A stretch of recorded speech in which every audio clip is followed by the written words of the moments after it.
Oke, bismillahirrahmanirrahim. Assalamualaikum warahmatullahi wabarakatuh. Alhamdulillahirrahmanirrahim.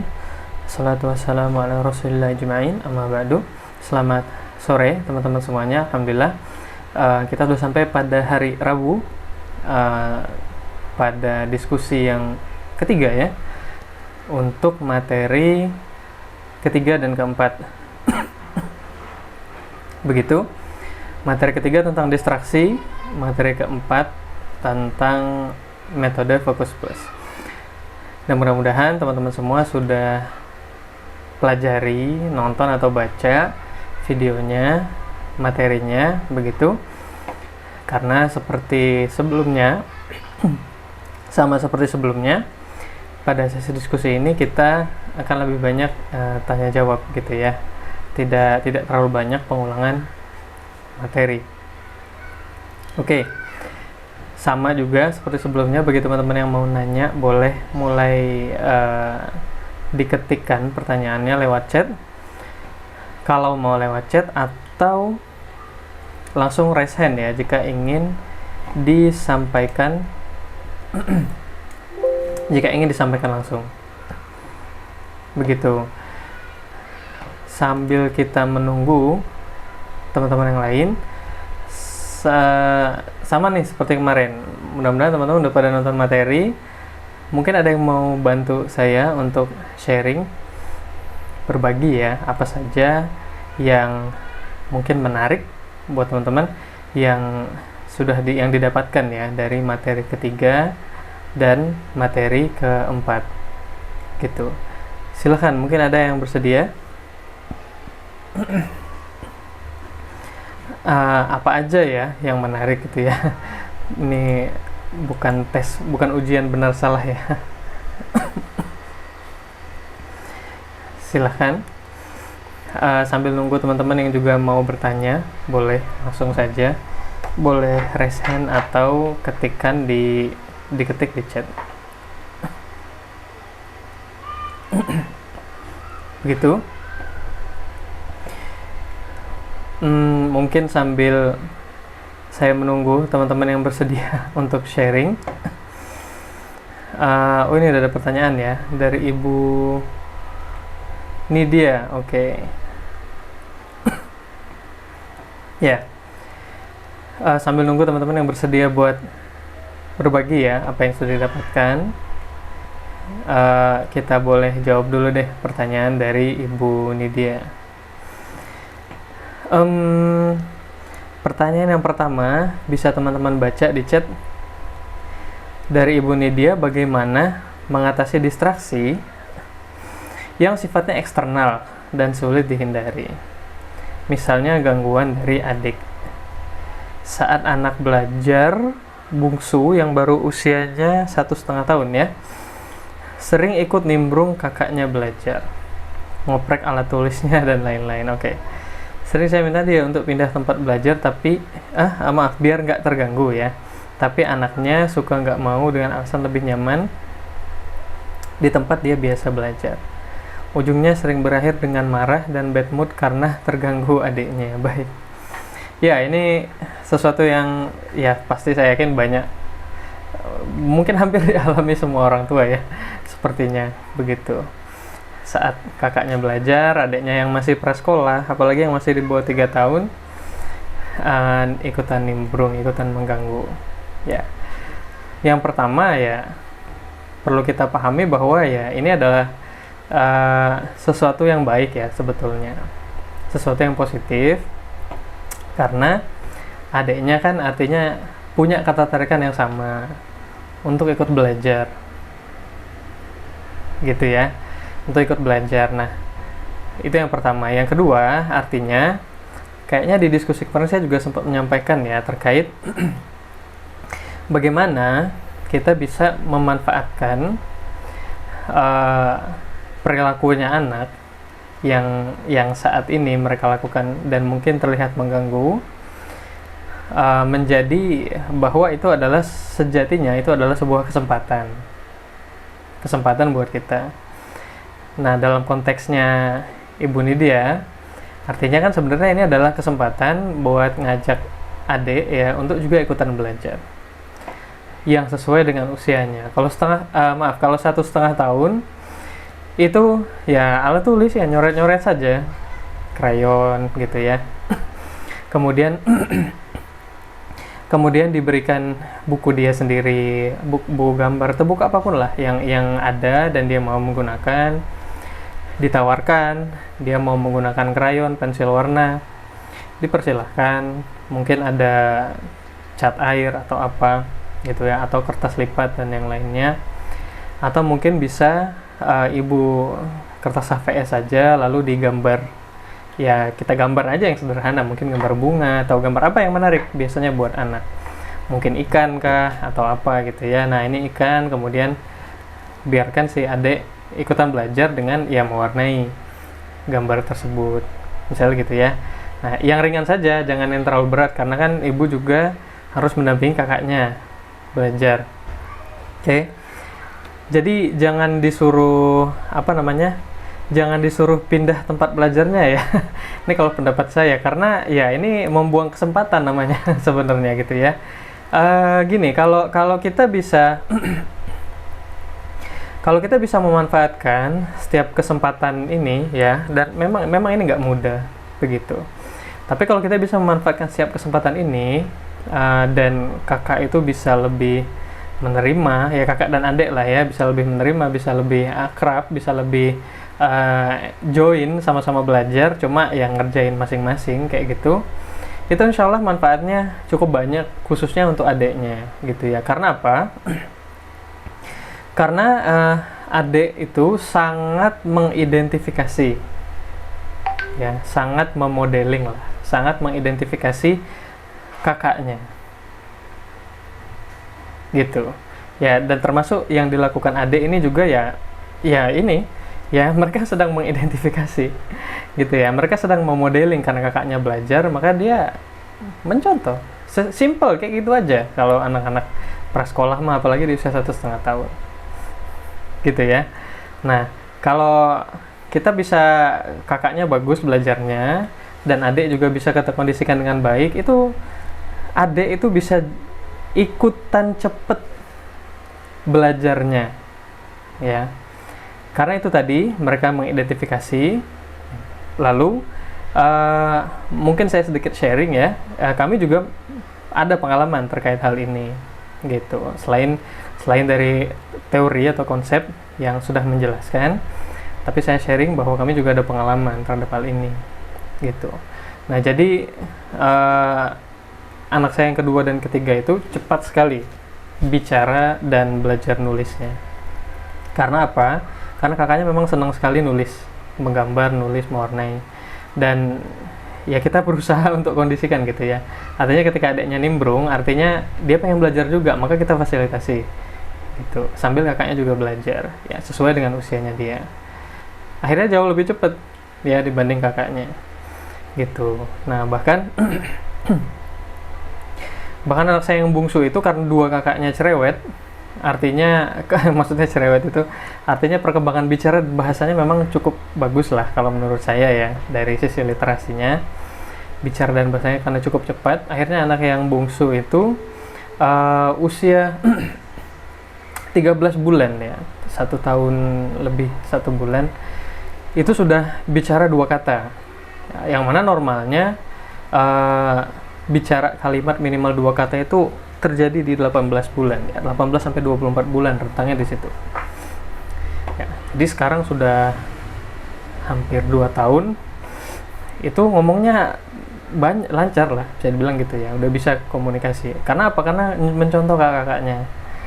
Nah, dan karena juga kita mengkondisikan mereka, tidak melihat seperti yang Ibu Nidia ceritakan ya, tidak melihat ini sebagai sebuah konflik gitu, enggak ya, tapi kita manfaatkan bagaimana perilaku ini membuat mereka bisa jadi kompak, sama-sama belajar, tapi belajar masing-masing.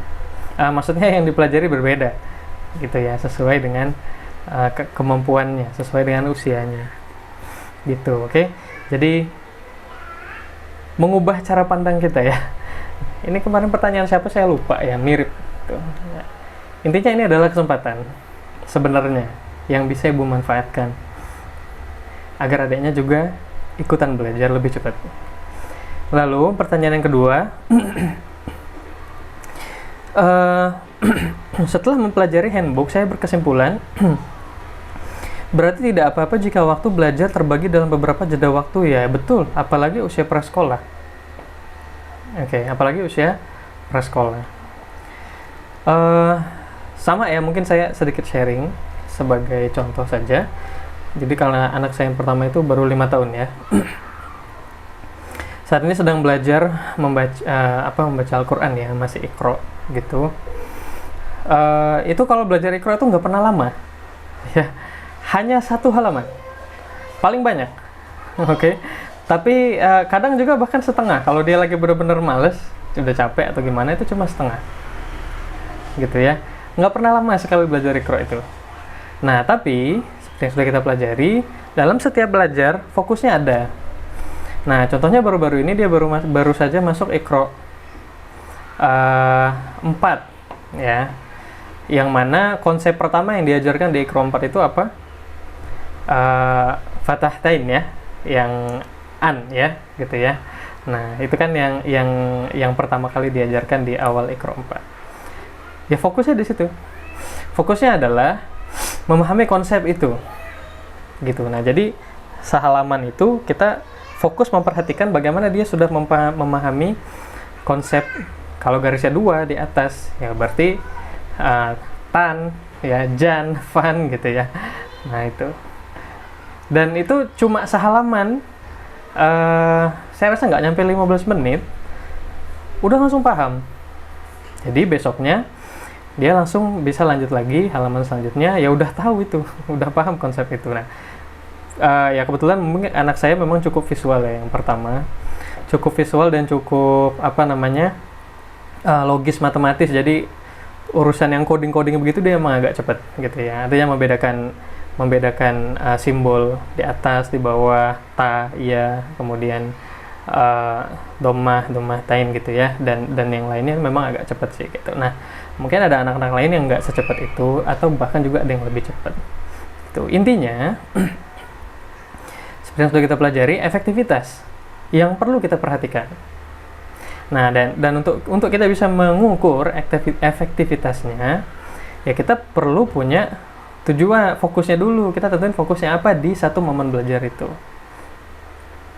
Gitu. 1 aja paling minimal, yang nggak ada lagi di bawah 1 ya 0. Berarti gitu ya. Nah gitu. Nah bahkan tadi malam kebetulan saya juga karena istri ke dokter gigi dengan anak yang pertama, ada yang perlu diobati gitu. Nah maka tadi malam juga saya nemenin anak yang kedua dan ketiga belajar, khususnya yang kedua sih fokusnya membaca.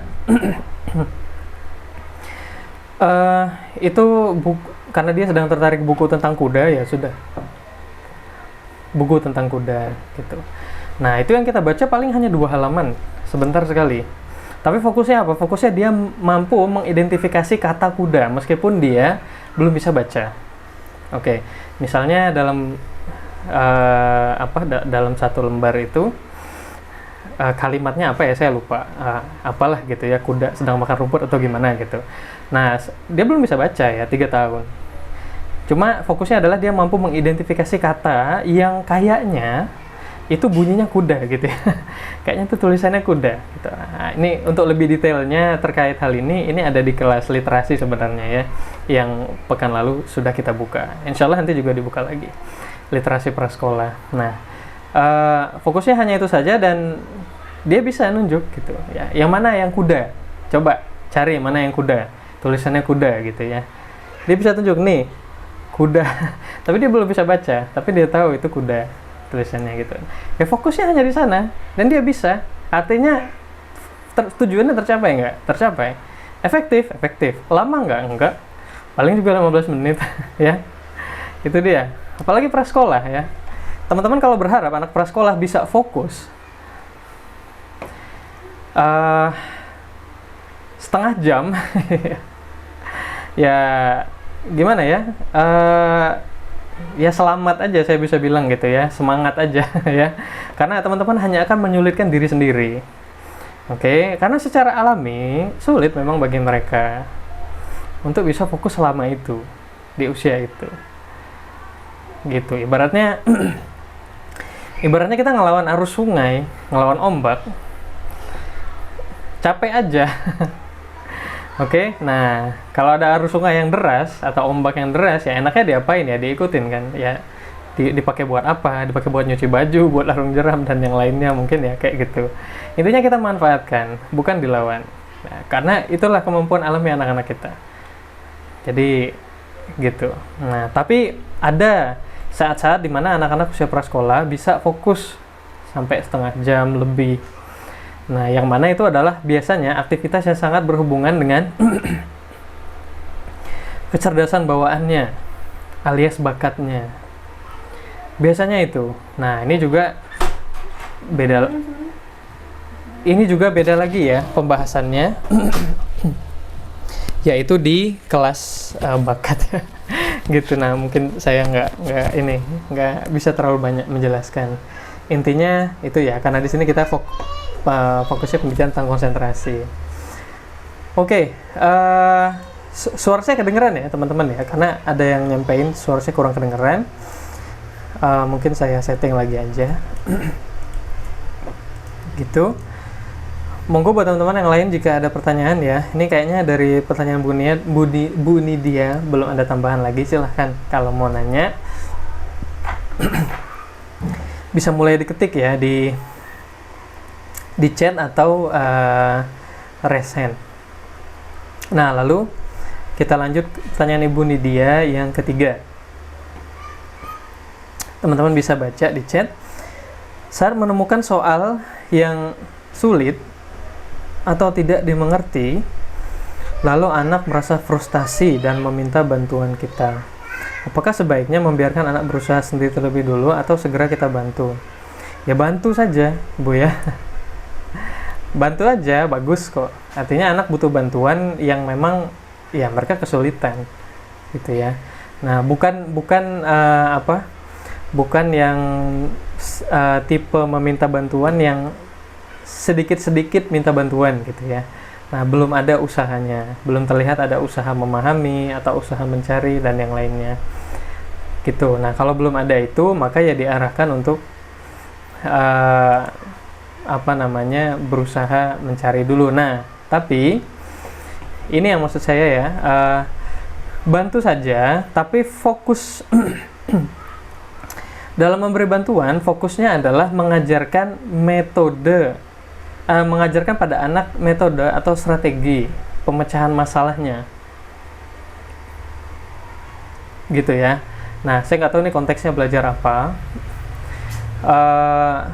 Intinya kita fokus mengajarkan, mencontohkan, mengarahkan anak, membimbing anak untuk paham atau nyoba melakukan strategi pemecahan masalahnya. Artinya bukan langsung diberikan jawabannya gitu.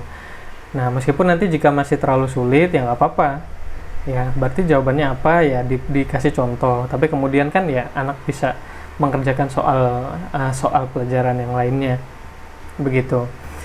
Boleh saja gitu ya, fokusnya tapi adalah sebisa mungkin kita usahakan ngajarin strategi pemecahan masalahnya. Misalnya kalau dia apakah lihat ini sebenarnya tahu ya jawabannya gitu, cuma mereka akan tahu kalau mereka lihat contohnya misalnya. Nah, ini gimana ya, aku nggak ngerti dan yang lainnya. Nah, coba kita buka lagi halaman yang contohnya tadi, coba gitu ya, coba kakak baca lagi halaman contohnya tadi. Nah, itu kan artinya kita sedang mengajarkan cara ya, mengajarkan strategi pemecahan masalahnya, nggak langsung serta-merta dikasih jawabannya. Nah, selalu fokuskan di situ. Sebisa mungkin teman-teman tahan lah gitu ya. Tahan untuk nggak langsung ngasih jawabannya. Agar apa? Ya, yang penting anak-anak kita berusaha latihan ya, seperti yang kita pelajari di materi pertama. Nah, meskipun mereka juga pada akhirnya masih sulit paham gitu ya, masih belum terlalu ngeh dengan yang dikerjakan. Ya nggak apa-apa, cuma yang penting mereka berusaha kan berusaha menganalisis. Nah, poinnya ada di situ. Ya, belajar itu adalah latihan. Selama mereka terus ngelakuin itu, insya Allah ya nanti akan paham konsepnya ya, atau akan ketemu jawabannya. Nah, ada buku yang menarik ya tentang hal ini tuh yang mana prinsip belajar adalah latihan. Bagaimana kita benar-benar fokus melatih anak kita itu, ngajarin anak-anak ya, untuk yang penting kamu nyoba gitu ya, yang penting kamu latihan, yang penting kamu usaha, cari tahu, jangan berhenti. Gimana caranya? Baca lagi dan lain-lain. Nah, itu ada buku yang bagus yang membahas masalah itu adalah saya ketikin aja di sini ya. Setahu saya sudah ada translate ya, buku terjemah Indonesianya.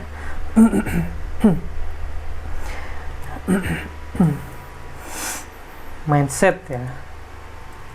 Mungkin teman-teman ada yang udah pernah baca. Satu lagi adalah judul bukunya Grit ya.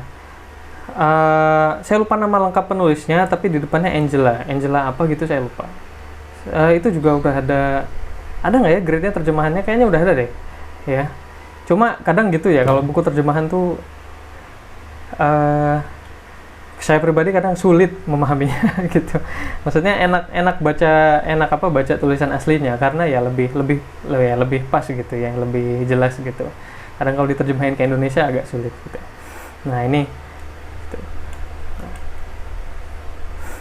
Mindset, Calendric, dan Grit ya. Ini buku ini menjelaskan betapa besarnya fungsi ya, atau manfaat kita mengajarkan kegigihan pada anak-anak kita tuh. Ya, gigih dalam latihan. Intinya tetap latihan. Intinya tetap usaha. Intinya tetap dicari. Intinya tetap nyoba. Gitu ya. Itu besar sekali dampaknya terhadap kehidupan anak saat ini dan nantinya.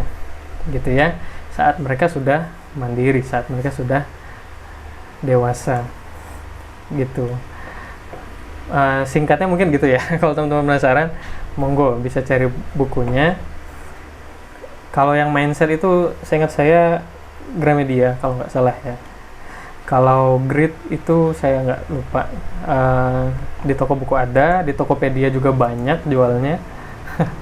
Dan di Google Play Store, Google Play Books ya, kalau pengen baca bukunya di tab atau di smartphone, itu juga ada ya. Belinya pakai saldo Google ya, atau pakai pulsa juga bisa, dan lebih murah dibandingkan beli buku yang cetaknya gitu. Cuma ya bacanya di HP gitu. Nah, ini sangat bagus, membantu kita lebih mantap lagi mengajarkan konsep belajar tapi sukses. Belajar itu adalah latihan ya. Belajar tapi sukses.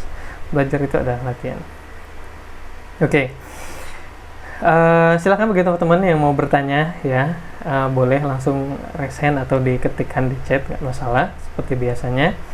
Nah, lalu di sini ada Ibu Fatimah yang sharing ya, bertanya. Teman-teman bisa baca di chat. Saya sebagai orang tua yang masih harus banyak latihan mengelola waktu, emosi, dan tenaga. Karena harus mengajarkan beberapa hal sekaligus untuk beberapa anak, saya yang harus banyak latihan. Ya, alhamdulillah. Semoga dimudahkan Ibu Fatimah ya dalam rangka latihannya, gitu ya. Dan ya, masya Allah, benar ya. Terima kasih Ibu Fatimah udah sharing. Yang perlu latihan kan tidak hanya anak kita ya, seperti yang sudah kita baca di materi, tapi juga sama orang tua itu juga butuh latihan yang banyak. Nah, kalau saya boleh sedikit memberikan gambaran ya, bagaimana kebanyakannya kondisi orang tua saat ini, khususnya yang udah sering belajar parenting kayak teman-teman sekalian gitu ya. Nah, ini kalau boleh saya bagi menjadi 4 kuadran ya. Jadi sebuah kuadran ya, kok 4 kuadran? Sebuah kuadran ya. Gitu. Nah, bisa kita kondisi orang tua saat ini bisa kita bagi menjadi 4 kategori. Oke. Yang kategori pertama itu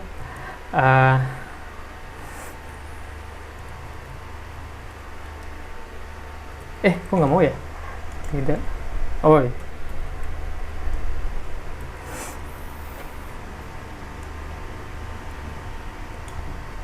Oke. Nah, lalu kategori yang kedua, ini menggambar kuadrannya nggak ideal ya, cuma nggak apa-apa ya. Mudah-mudahan teman-teman memaklumi.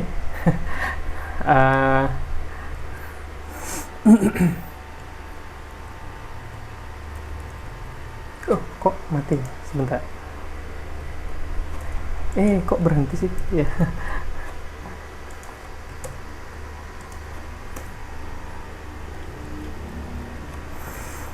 Oke.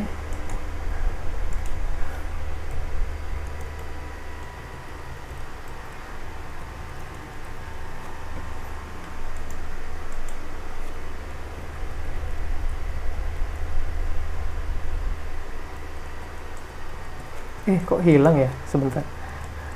Pendidik. Ya. Nah, kalau boleh kita kategorisasi ya, kondisi orang tua saat ini itu berdasarkan kemampuan parentingnya, itu bisa terbagi menjadi 4 kategori. Tidak terdidik, tidak terlatih. Yang kedua, tidak terdidik tapi terlatih. Nah, yang ketiga terdidik tapi tidak terlatih. Yang keempat terdidik dan terlatih. Oke. Ya, ini orang tua yang nggak belajar ya. yang malas belajar. Malas belajar dan malas juga melatih sesuatu yang secara naluriah menurut dia sebenarnya itu baik dilakukan gitu ya. Nah, ini adalah orang tua yang banyak mereka tidak belajar, kurang belajar atau masih kurang ilmu, tapi berani trial and error. Nah, cuma resikonya sangat mungkin mereka melatih sesuatu yang kurang tepat gitu ya. Nah, kayak orang tua yang mungkin gaya parentingnya keras mungkin ya, lalu kaku gitu ya. Nah, dia sudah fasih banget tuh menerapkan gaya pengasuhan yang seperti itu, dan menurut dia itu benar. Ya, artinya dia sudah sangat terlatih, tapi dia melatihkan sesuatu yang kurang tepat. Nah, karena apa? Karena nggak punya ilmunya, ya, karena kurang ilmunya, sehingga dia mempertahankan gaya parenting yang kaku dan keras tersebut. Dan udah jago banget tuh nerapinnya, susah diubah lagi, gitu ya. Nah, ini kebanyakan orang tua modern saat ini ya, yang ada di rentang usia 20, 30, 40, ya milenial lah, ya, mendekati milenial. Ya. Dan termasuk saya juga jelas, ya. Udah banyak nih belajar. Udah banyak belajar parenting, ikut kelas parenting di mana-mana, baca buku, ikut keluar, ikut webinar, gratis, berbayar, semuanya lah yang bisa diikutin. Dengerin ceramah dan yang lainnya. Wah, ilmunya banyak sekali. Oke. Tapi kalau nerapin ilmu yang udah dipelajarin itu nggak sabaran ya. Baru seminggu, 2 minggu, kayaknya nggak bagus deh ini, kayaknya nggak efektif deh ini gitu ya. Cari yang lain lagi. Gitu ya. Belajar yang lain lagi. Kayaknya Montessori ini nggak cocok deh gitu ya. Coba metode literasi yang lain lagi lah gitu. Terus setelah itu kayaknya nggak cocok deh gitu ya. Balik lagi Montessori gitu. Dan yang lainnya, padahal baru juga sebulan, baru juga 2 bulan diterapinnya, tapi sudah menuntut banyak perubahan segera pada anak-anak. Nah, ini kebanyakan orang tua saat ini ya. Nah, ilmunya tuh banyak, tapi kurang latihan, kurang melatih ilmu-ilmu, teori-teori yang sudah dipelajari, yang sudah dipahami. Oke, karena setelah kita mempelajari, ya, poin terpentingnya adalah kita latihan mengaplikasikannya, dan dalam latihan itu banyak salah ya, sama seperti anak-anak kita yang ya salah gitu ya dalam belajar, latihan soal banyak salahnya dan yang lainnya. Ya memang seperti itulah latihan. Ya latihan itu memang tempatnya salah. Itu saya ingat sekali kata pelatih saya dulu ketika ketika waktu kuliah ya, masih pecinta alam. Nah, latihan itu tempatnya salah gitu ya. Nah, jadi monggo dieksplor sejauh mungkin gitu. Mau nyoba apa gitu ya. Yang apa-apa salah banyak ya, memang latihan itu tempatnya salah. Gitu, agar nanti ketika benar-benar dibutuhkan, ya kita sudah tahu yang mana yang benar. Nah, ini kebanyakan dari kita tuh ada di kategori ini. Oke. Terdidik tapi masih kurang terlatih. Nah, jadi fokusnya sebenarnya kita apapun ilmu parenting yang sudah teman-teman pelajari dari Parenting Plus dan dari sumber-sumber lainnya, saya yakin teman-teman juga udah ikut. Kuncinya itu adalah dilatihkan dalam perilaku kita, ya, dalam bentuk perilaku kita, dalam pemikiran kita jelas ya, sikap kita latih untuk kita ubah, gitu. Lalu perilaku kita juga kita latih untuk kita ubah, dan terus saja, gitu ya. Nah, saya udah sempat sharing kemarin secara neuropsychology, perubahan perilaku ya bisa dirasakan. Ya, bisa kelihatan perubahannya atau bisa kerasa perubahannya itu setidaknya jika terus dilatih ya setelah 6 bulan. Ya, rentangnya biasanya 3-6 bulan, tapi itu juga masih tahap awal. Ya, tahap awal menguatnya perilaku baru yang sedang kita latihkan. Gitu. Nah, karena memang ya khususnya pada orang dewasa, ya karena memang seperti itulah cara kerja otak kita, mengubah susunan ya sistem neuronnya ya, sistem syarafnya, sehingga kemudian membantu kita melakukan perilaku yang baru secara lebih fasih gitu. Jadi kalau misalnya latihan untuk sabar mendampingi anak-anak saat belajar, nggak cepet ngomel gitu, ya terus aja dilatih ya, sebulan masih lumayan, 2 bulan udah berkurang nih ngomelnya gitu.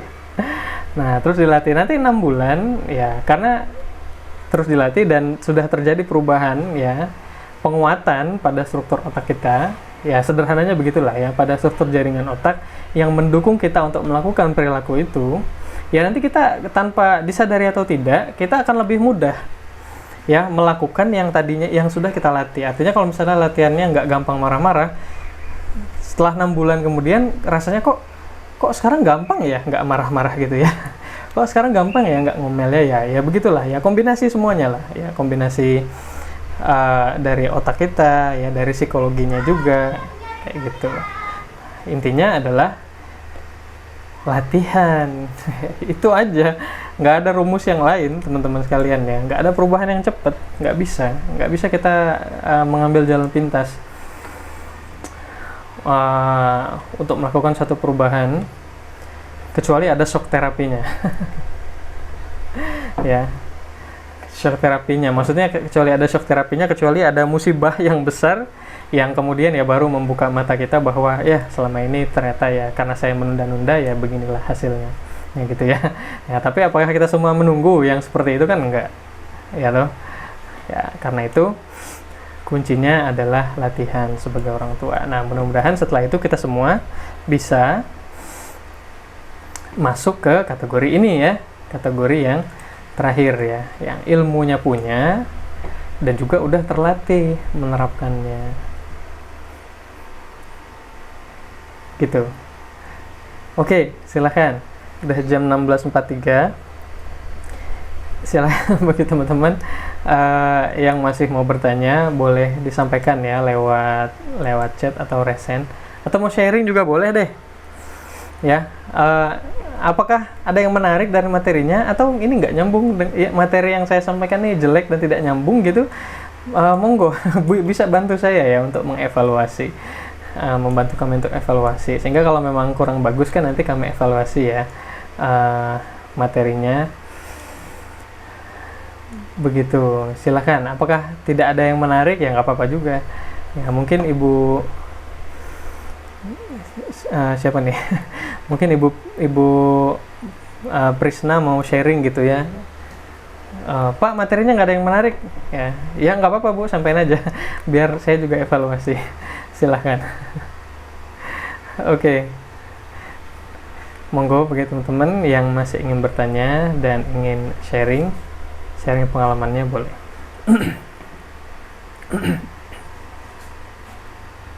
Ya.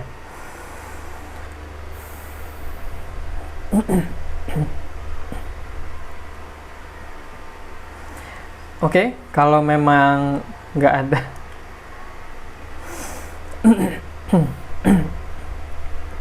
Ya.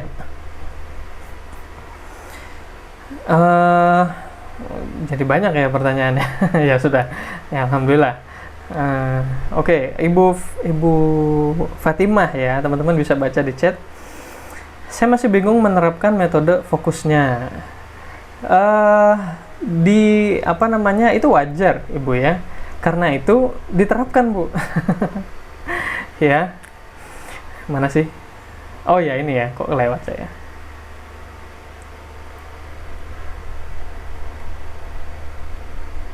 Ya ini ya langkah 1. Ya bingung kalau Ibu nggak latih. Maksudnya kalau nggak Ibu lakukan, nanti setelah melakukan, Ibu akan mulai ketemu. Ya akan mulai bisa mengevaluasi. Oh begini, oh di sini yang kurang, oh di sini yang nggak masuk gitu ya. Oh saya menentukan fokusnya masih kurang tepat sepertinya, misalnya begitu ya. Gitu. Lalu bagaimana ngejelasin kepada anak, ayo kita preview dulu, kita lihat dulu soalnya. Kalau misalnya selama ini belum menggunakan metode itu misalnya, gitu. Nah, ternyata nggak efektif ya. Mungkin penjelasan kita ke anak-anak masih kurang bagus. Ya, mereka masih bingung. Maksudnya gimana sih Bu? Dilihat dulu gitu ya, gitu. Nah, tapi itu hanya akan bisa Ibu dapatkan kalau sudah dilakukan. Ya. Kita implementasi. Setelah kita implementasi, kita akan dapat feedback. Ya, feedback dalam bentuk apa? Dalam bentuk pengalaman. Ya. Gitu, dalam bentuk data.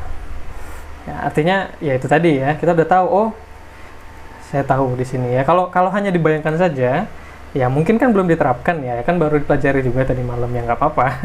Gitu ya. Pasti masih bingung gitu.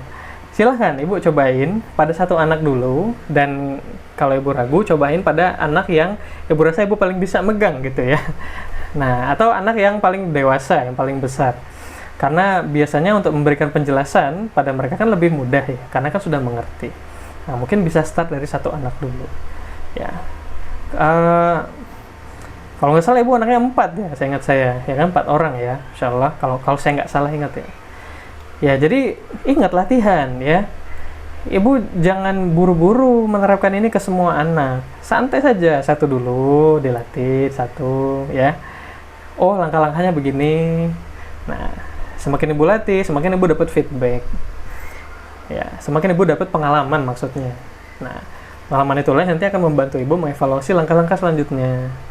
Nah, nanti setelah makin percaya diri, makin nyaman, barulah diterapkan ke anak-anak yang lain. Gitu. Nggak bisa langsung jegrek semuanya gitu ya, susah. Latihan ya, santai aja. Gitu, nah latihan. Jadi, monggo dicoba dulu. Begitu. Nah, kalaupun nanti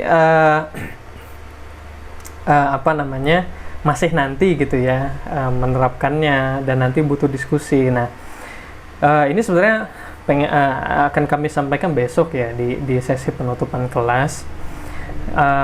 Teman-teman nggak perlu khawatir ya, karena kami akan mengadakan kelas follow up khusus buat teman-teman workshop. Ya, semua workshop ya, ada workshop literasi dan workshop konsentrasi. Ini ada beberapa workshop lagi yang sudah sedang kami siapkan gitu. Nah, jadi nanti semua teman-teman yang udah pernah ikut workshop, itu kami akan adakan sesi diskusi lewat Zoom 1 bulan sekali. Dan itu gratis. Ya, free. Fungsinya buat apa? Untuk follow up. Ya, bagaimana teman-teman udah menerapkannya, lalu mungkin masih ada pertanyaan, ya, ketika menerapkannya ada kendala dan yang lainnya, yaitu bisa dibahas di sesi tersebut. Ya, ya karena kami paham, ya teman-teman butuh latihan, ya. Apa yang kita pelajari di sini tuh ini baru bekal awal. Ya, teman-teman belum mulai latihan, ini masih langkah awal latihan, gitu ya, masih langkah awal sekali, gitu ya. Belajar yang sebenarnya itu adalah setelah workshop ini selesai, lalu teman-teman mulai mencobakan pada anak-anak yang sudah kita pelajari ini. Kita terapkan pada diri kita terapkan pada anak-anak, ya itulah belajar yang sebenarnya. Nah, dan kami tahu prosesnya butuh waktu, karena itu akan kami buka nantinya sesi diskusi khusus alumni workshop saja, gitu ya, untuk khusus teman-teman yang udah ikut workshop, bukan untuk nggak terbuka buat umum, gitu. Silakan latihan dulu, kalau bingung nanti ditanya. Insyaallah, saya lupa kalendernya ya. Insyaallah akhir bulan ini ya, insyaallah akhir bulan ini nanti ada, gitu. Karena sekalian follow up teman-teman yang literasi juga kemarin. Ya, teman-teman yang kemarin ikut workshop literasi prasekolah. Gitu, silakan ditunggu Bu Fatimah dan semangat latihannya. Kemudian ada Ibu Nurul ya, menurut saya sangat menarik sekali materinya, alhamdulillah. Kalau menarik ya, la haula wala quwata illa billah. Kemudian dari Ibu Yuyun, banyak banget refleksi diri selama 3 hari ini ya. Baik ya, insyaallah, alhamdulillah. Semuanya atas izin Allah ya. Kita hanya tugasnya belajar, berusaha ya. Saya juga hanya menjalankan porsi saya, menyampaikan yang saya tahu, karena latar belakang keilmuannya di situ ya, sudah itu saja. Dan saya senangannya itu juga gitu ya. Artinya yang saya senangin memang tentang belajar. Karena itu saya lebih spesialisasi ke psikologi pendidikan, khususnya di strategi belajar. Itu. Kalau yang lain saya mungkin nggak terlalu ahli, ya, nggak terlalu fasih, gitu. Kayak ya apalah semua topik-topik lainnya itu nggak terlalu. Saya hanya kuatnya di metode belajar saja, gitu. Dan mudah-mudahan Ibu Yuyun semangat latihan ya, sama seperti Ibu Fatimah dan Ibu Nurul tadi juga semangat latihannya. Lalu ada Ibu Risma bertanya, teman-teman bisa baca, berapa lama jeda antara belajar? Apa bisa diantari dengan bermain Lego atau plastisin misalnya? Bisa aja, bisa, silahkan ya. Berapa lama jedanya sangat kondisional sekali kok Ibu ya, sangat kondisional sekali melihat kondisi usia anak, oke, moodnya, distraksinya, kurang lebih itulah yang perlu kita perhatikan. Jadi nggak perlu terlalu kaku ya, nggak perlu terlalu kaku, tapi tidak juga membiarkan meremehkan lah, mungkin bahasanya begitu ya. Sebagaimana kita umat Islam ya, Islam adalah umat pertengahan ya, agama yang pertengahan, yaitu ya di tengah-tengah, nggak terlalu kaku, nggak juga terlalu santai. Oke, jika dirasa anak pengen main dulu, lalu setelah main memang nggak ada agenda lagi, ya sudah, ya nggak apa-apa, main dulu aja. Ya, tapi ya diingatkan ya, oke, kita buat kalau plastisin ya udah kita buat kura-kura dulu yuk. Nanti habis kura-kura kita lanjut nulis lagi ya, gitu ya. Oke, gitu. Atau kata anak, nanti habis buat kura-kura kita lanjut nulis lagi ya. Capek Bu nulis gitu. Ya udah, nulis tapi dikit aja nggak apa-apa ya. 2 kata aja gitu ya. Ingat ya rumus N+1 ya. Nah, intinya kita minta anak untuk nambah dikit aja. Gitu ya. Gampangannya gitulah. Ya. Nah, itu rumus N+1 yang sudah kita pelajari di materi. Oke. 1 aja gitu. Nah, nanti anak-anak akan malah nambah kok ya. Padahal kita nggak apa-apa ya, 1 lagi aja. Ternyata dia malah lanjut lebih dari 1. Misalnya gitu ya. Karena sebenarnya anak-anak itu tuh mampu.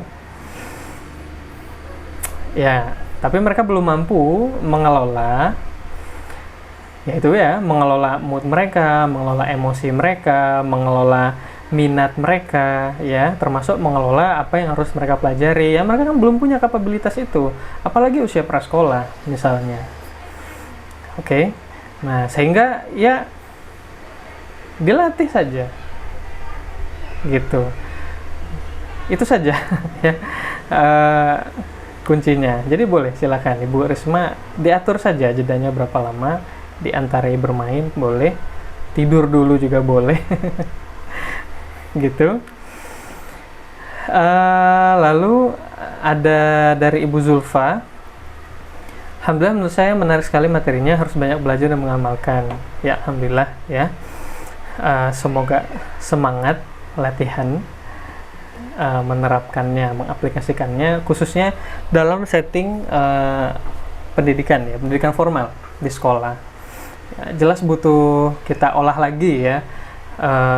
Teori yang kita pelajari di sini butuh sedikit kita olah lagi agar bisa diterapkan ke dalam setting pendidikan sekolah ya, banyak anak gitu ya, atau dalam kelompok yang besar. Tapi bisa sebetulnya gitu. Lalu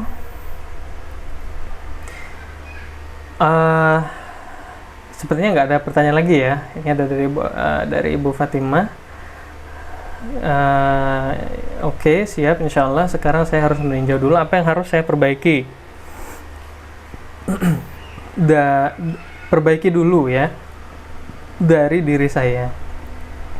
Setelah banyak sekali ilmu yang diberikan, saya sadar banyak sekali yang harus diperbaiki. Baik ya, semoga dilapangkan, dimudahkan Ibu Fatimah dalam ikhtiarnya, dalam usahanya. Begitu.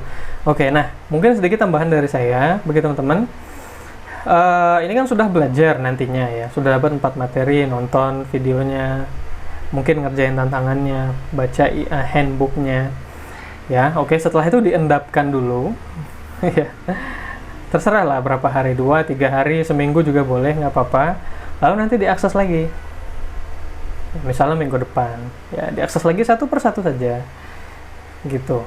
Nah, itu nanti akan, insya Allah akan ada insight baru, pemahaman baru, atau setidaknya menguatkan pemahaman kita, semakin memperjelas pemahaman kita terhadap apa yang tadinya sudah kita pelajari. Nah, semakin kita jelas ya pemahaman kita, insya Allah persentase ya, sukses rate-nya, teman-teman mengaplikasikannya, itu insya Allah akan semakin tinggi, semakin besar. Gitu, jadi jelas. Sama ya, seperti anak-anak kita butuh latihan, kita juga butuh latihan. Jadi nggak cukup teman-teman belajar ini hanya sekali gitu. Nah, jadi nanti silahkan diendapkan dulu ya, dan mungkin nanti juga sambil dilihat tabel perkembangan dan yang lainnya yang akan kami bagikan nantinya saat kelas sudah ditutup, ya kan. Ya sudah, istirahat dulu. Nah, lalu minggu depan dibuka lagi, ditonton lagi, dibaca lagi. Biasanya akan menemukan insight yang baru, ya, menemukan ide yang baru atau pemahaman yang baru yang semakin kuat, gitu. Nah, itulah latihan.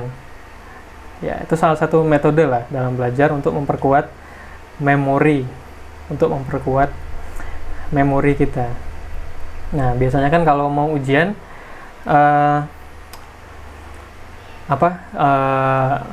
mungkin hafalan atau apa gitu ya, hafalan sejarah atau apa, saya nggak tahu, pas sekolah SMA gitu misalnya, kita ulang-ulangin terus tuh 3 hari berturut-turut sebelum mau ujian tuh kita ulangin terus sampai pagi mau ujian juga masih kita ulangin. Itu sebenarnya nggak efektif ya, daya serapnya itu nggak efektif tuh, seperti itu. Nggak seperti itu cara memori kita menyimpan informasi. Oke. Nah, justru misalnya mau ujian nih minggu depan ya teman-teman belajar 2-3 hari, lalu 2 hari 3 hari sebelum ujian ya itu nggak usah dipelajarin lagi ya, atau boleh tapi hanya dibuka sekali saja, dilihat sekilas apa bahan materinya, terus udah. Nah, mungkin ini buat yang guru ya, yang SMP SMA mungkin gitu. Nah, itu jadi itu cara itu akan lebih efektif ya, kita menyimpan informasi dan nanti merecallnya ya, memanggilnya kembali gitu ya saat dibutuhkan, saat kita ya harus ngerjain ujiannya gitu. Nah, karena memori kita itu menyimpan informasi itu tidak textbook ya, memori kita itu menyimpan informasi itu tidak word by word gitu ya, tapi memori kita itu menyimpan informasi lewat keywords, lewat kata kunci ya, lewat kata kunci. Nah, Saya yakin teman-teman pasti pernah dalam pengalaman hidupnya ketika mendengar kata tertentu misalnya ya. Nah, lalu saat mendengar kata tersebut teman-teman langsung ingat pengalaman masa lalu yang berhubungan dengan kata itu. Saya yakin pasti pernah. Ya kan? Ya itu yang namanya, itu yang maksud saya bahwa memori kita itu menyimpan informasi berdasarkan keywords, berdasarkan kata kunci. Ya, berdasarkan kata kunci yang paling signifikan buat kita. Gitu. Jadi kalau mau ujian, ngafalin sepanjang-panjang teks itu malah nggak efektif. Ya, tapi tergantung pelajarannya apa sih ya. Soalnya kalau memang ujiannya disuruh nyalin persis teksnya tumplek-plek gitu ya, saya nggak tahu apakah ada ujian yang kayak gitu. Kayaknya enggak ya, gitu. Nah jadi itu salah satu cara membuat pemahaman kita lebih baik ya terhadap yang kita pelajari. Diistirahatkan dulu 2, 3, 4 hari atau 1 minggu, lalu nanti diakses kembali. Gitu. Oke, Masya Allah. Nah itu cuma sedikit saran saja dari saya ya, supaya lebih mantap lagi pemahamannya, gitu. Ya, saya rasa tidak ada pertanyaan lagi ya dari Bu Fatimah. Di chat jazakallah khair ya, khair. Jazakillah, sama-sama Ibu untuk semua ilmu dan kesempatannya ya, sama-sama Ibu. Semoga kita diberi kesabaran dan istiqomah, amin.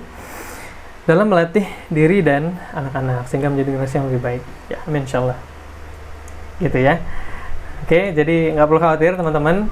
Ini baru tahap awal kita belajar. Silahkan nanti pelajarin lagi. Dan bagaimana teman-teman punya kendala dalam latihan nanti masih bisa didiskusikan dalam sesi diskusi yang dibuka khusus untuk peserta workshop. Ya, tapi semua workshop ya, nggak hanya konsentrasi aja, gabung. Gitu. Jadi nanti silahkan kalau sempat boleh bergabung. Untuk dikonsultasikan kembali progresnya seperti apa. Mungkin itu ya yang bisa saya sampaikan. Alhamdulillah, artinya ini diskusi kita yang terakhir. Sebenarnya ada satu diskusi lagi. Tapi nanti saya informasikan apakah jadi atau enggak. Ya, yaitu insya Allah di hari Sabtu. Nanti saya informasikan apakah jadi atau tidak. Ya ini kondisional karena ada kondisi tertentu sehingga kami perlu mengadakan satu diskusi Zoom lagi di hari Sabtu. Nah, cuma apakah nanti teman-teman bisa ikut? Nanti akan kami sampaikan pasti di grup, insyaallah. Jadi mudah-mudahan ya teman-teman bisa belajar dulu lagi gitu ya. Karena saya paham sekali dari Ahad, Senin, Selasa, Rabu ini kan agak terburu-buru ya, agak padat sekali pembelajarannya gitu, agak dikebut ya, sehingga pasti banyak yang tidak optimal juga. Kayak gitu. Nah, sehingga monggo kalau nanti bisa teman-teman pelajari lagi, lalu kita diskusikan di hari Sabtu. Insyaallah begitu. Baik, kalau gitu kita cukupkan, sudah jam 17.01. Terima kasih atas kehadiran teman-teman semua dan kesediaannya mendampingi ngobrol-ngobrol belajar ya pada sore hari ini. Mudah-mudahan ada manfaat, dan jelas saya juga minta maaf karena pasti banyak penjelasan yang masih kurang dan kurang tepat ya. Begitu, kita tutup mungkin dengan doa kafaratul majlis. Subhanakallahumma bihamdika asyhadu an la ilaha illa anta astaghfiruka wa atubu ilaik. Selamat sore. Nanti sampai ketemu di grup ya, dan penutupan grup insyaallah besok. Gitu. Lalu bagi teman-teman yang masih mau ngerjain tantangan, silahkan aja kumpulin tantangannya. Itu saya baca kok ya. Saya baca cuma nggak langsung direspon, memang satu persatu. Oke, silahkan bisa meninggalkan ruang meeting. Selamat sore. Assalamualaikum warahmatullahi wabarakatuh. Warahmatullahi wabarakatuh. Ya, silahkan Ibu ya.